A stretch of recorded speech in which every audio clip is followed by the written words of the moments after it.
Hello everyone, welcome to my channel अपनी tuition classes. So guys, इस video lecture में हम डिस्कस करेंगे क्राइटेरिया एएसए को एंड क्राइटेरिया आरएचएस को। ठीक है, सो गाइस करते हैं डिस्कस कि क्राइटेरिया एएचए क्या है और क्राइटेरिया आरएचएस क्या है। ठीक है, सो गाइस सबसे पहले क्राइटेरिया एएसए को डिस्कस करते हैं। सो क्राइटेरिया एएसए क्या है? Angle, side and angle. ठीक है, कि ऐसी साइड जो कि दो एंगल्स के बीच में फॉर्म हो रही हो, मीन्स ऐसी दो एंगल्स, ऐसी साइड जो कि दो एंगल्स के बीच में आ रही हो, वो होती है एएसए। मतलब उस ट्रायंगल में एएसए लागू होता है। ठीक है, सो सबसे पहले अब हम सुनने में कुछ समझ नहीं आया होगा तो ट्रायंगल्स की फॉर्म में देखते हैं।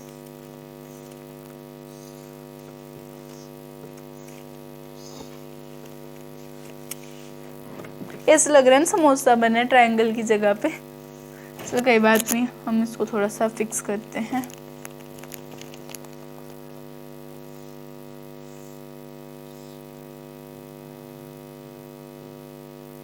A B C P Q R. ठीक है, सो गाइस हमारे दो ट्रायंगल्स हैं। ठीक है, अब इनमें एंगल्स कौन कौन से हैं? एक एंगल है 30 डिग्री एंड एक एंगल है 50 डिग्री। ठीक है, दूसरे में भी सेम है, एक एंगल है 50 डिग्री, एक एंगल है 30 डिग्री। ठीक है, सो गाइस सबसे पहले अब देखो, ज़रूरी नहीं है कि एंगल ए 30 है तो एंगल पी भी 30 हो, एंगल बी 50 है तो एंगल क्यू भी 50 हो। ठीक है, अगर देखो इस ट्रायंगल में एक 30 है एक 50 है, इसमें भी वही सेम है, एक 30 है एक 50 है। अब ज़रूरी नहीं है कि कौन से एंगल पे कौन सा हो, आपको क्या चाहिए कि उसमें जो एंगल है उसमें भी वही एंगल हो। अगर उसमें 50 और 30 है तो उसमें भी 50 और 30 होने चाहिए। अब ये मैटर नहीं करता कि कौन से पे कौन सा है। ठीक है, आपको क्या वो होना चाहिए कि एक पे 50 है एक पे 30 है तो दूसरे पे भी 50 हो दूसरे पे भी 30 हो। ठीक है, आपको ये ध्यान रखना है। सो गाइस अब हमारे दो एंगल्स तो हो गए, अब क्या देखनी है हमें? साइड। सो इस साइड ना ही ये साइड होगी ना ही ये साइड होगी। ठीक है, ये दो साइड्स नहीं होंगी। आपकी साइड कौन सी होगी? ये वाली, क्योंकि देखो ट्रायंगल्स के बीच में कौन सी फॉर्म हो रही है? ये देखो, ये तो ट्रायंगल्स आ गए। अब इनके बीच में जो साइड है, अब इनके बीच में देखो ये दो ट्रायंगल्स हैं, अब इनके बीच में, अब इनके अपोजिट आप बता सकते हो लेकिन इनके बीच में नहीं बता सकते ना। तो इनके बीच में मीन्स बीच में बता सकते हो। जो अगर देखो आप इसमें अपोजिट तो बता सकते हो कि ये अपोजिट है ये अपोजिट है। ठीक है, इसके अपोजिट ये, इसके अपोजिट ये। ठीक है, तो ये आ जाती है अपोजिट में। हमें क्या बताना है? जो इनके बीच में आती है, तो इनके बीच में कौन सी आती है? ये वाली। कौन सी आती है? A B. ठीक है, angle A and angle B के बीच में कौन सी आती है? Angle A B. ठीक है, तो देखो ना, एंगल पी और एंगल क्यू के बीच में कौन सी आती है? पी क्यू साइड कौन सी आती है? P Q.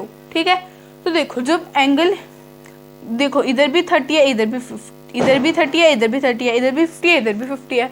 ठीक है, जब ये दोनों 30 50 30 50 चल रहा है, ये दोनों में इसमें भी 30 50 है इसमें भी 30 इसमें भी 30 50 है, तो मीन्स एंगल्स हमारे सेम है। तो गाइस अगर ऐसे होता है ना कि एक एंगल 30 है एक एंगल 50 है और इसमें होता है एक एंगल 50 है एक एंगल 20 है, तो वो नहीं होता। ठीक है, क्यों नहीं होता? क्योंकि उसमें अगर आपका एक भी एंगल या एक भी साइड अगर इक्वल नहीं है ना, मतलब एक का बिल्कुल अलग है, तो वो कॉन्ग्रुएंट नहीं होता है। ठीक है, अब अगर इसका मेजरमेंट 20 होता है 30 की जगह तो ये कॉन्ग्रुएंट नहीं होता, तो वे साइड फाइंड करने का मतलब ही नहीं होता क्योंकि ये कॉन्ग्रुएंट ही नहीं होता। ठीक है, अब इधर 30 है, अब वो मैटर नहीं करता कि वो क्यू पे है पी पे है पी पे है क्यू पे है आर पे है, वो मैटर नहीं करता। क्या होना चाहिए कि आपके पास दो होने चाहिए ट्रायंगल के मेजर सेम होने चाहिए। ठीक है, मेजर तो सेम ही है। अब ये हो सकता था 30 क्यू पे नहीं होते आर पे होता तो पी आर होते साइड। ठीक है, तो आपको ये नहीं देखना है कि एंगल कहाँ पर है, आपको क्या देखना है कि एंगल का मेजर सेम है कि नहीं है। अगर मेजर सेम है तो आपकी साइड भी ठीक है। ठीक है, तो देखो अब आपकी एंगल ए और एंगल बी के बीच में कौन सी आती है? A B side. ठीक है, angle P and angle Q के बीच में कौन सी आती है? P Q. ठीक है, तो अब हमारे ए एस से तो पता चल गया हमें, तो अब ये दोनों कॉन्ग्रेंट भी हैं, ठीक है। ये भी आप सबको क्लियर हो गया होगा कॉन्ग्रेंट कैसे। तो इसी से पता चल गया कि इसमें AS से लागू हो रहा है, ठीक है। देखो दोनों मेजर्स हैं, दोनों मेजर सेम है, ठीक है, दोनों साइड्स भी सेम है, ठीक है। अब ये देखो इसमें तो सेम ही है, ठीक है।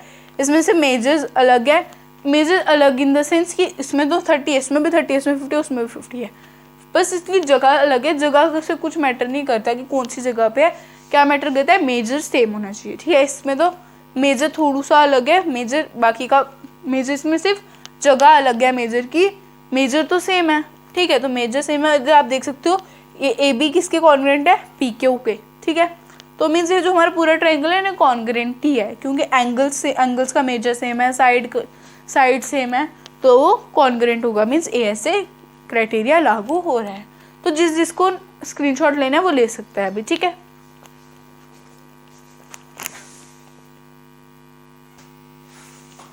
सो गाइज आई होप आप सबने ले लिया होगा स्क्रीनशॉट। तो अब हम करते हैं RHS क्राइटेरिया को डिस्कस, ठीक है। सो गाइज मैं ASA को इरेज कर रही हूँ। अब हमारा कौन सा क्राइटेरिया बचा, सिर्फ RHS, हमने ASA भी पढ़ लिया, ठीक है। सो गाइस हमारे इस वीडियो का लास्ट क्राइटेरिया और इस वीडियो का लास्ट ही टॉपिक भी है। सो बस RHS पढ़ाने के बाद वीडियो ख़त्म है, ठीक है। सो RHS पहले समझ लो, फिर उसके बाद चाहे बंद कर देना।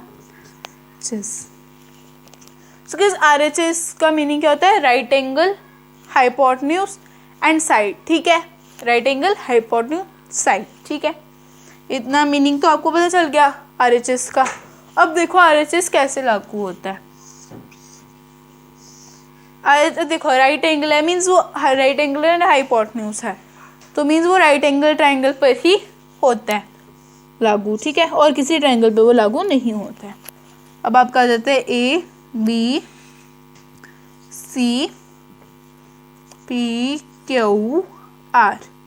ठीक है।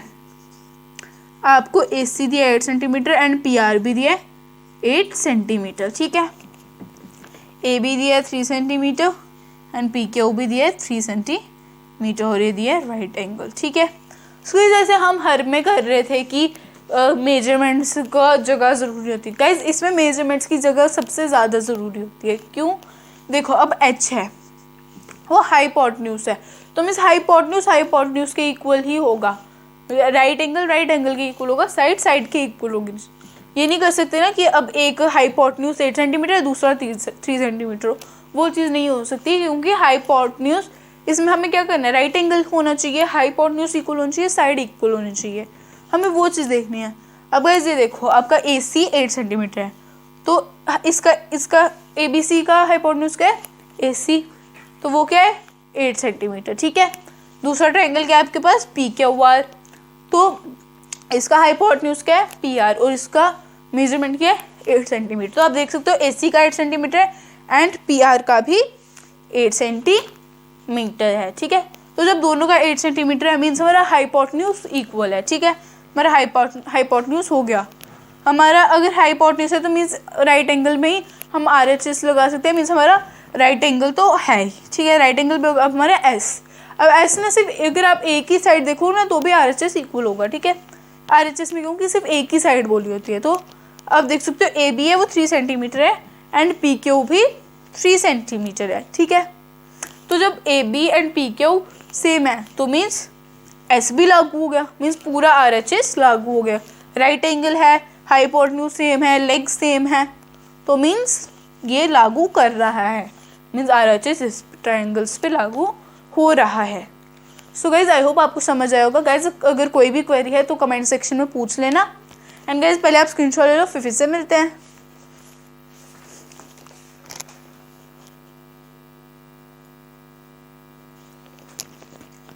सो गाइज आई होप आपने स्क्रीनशॉट ले लिया होगा।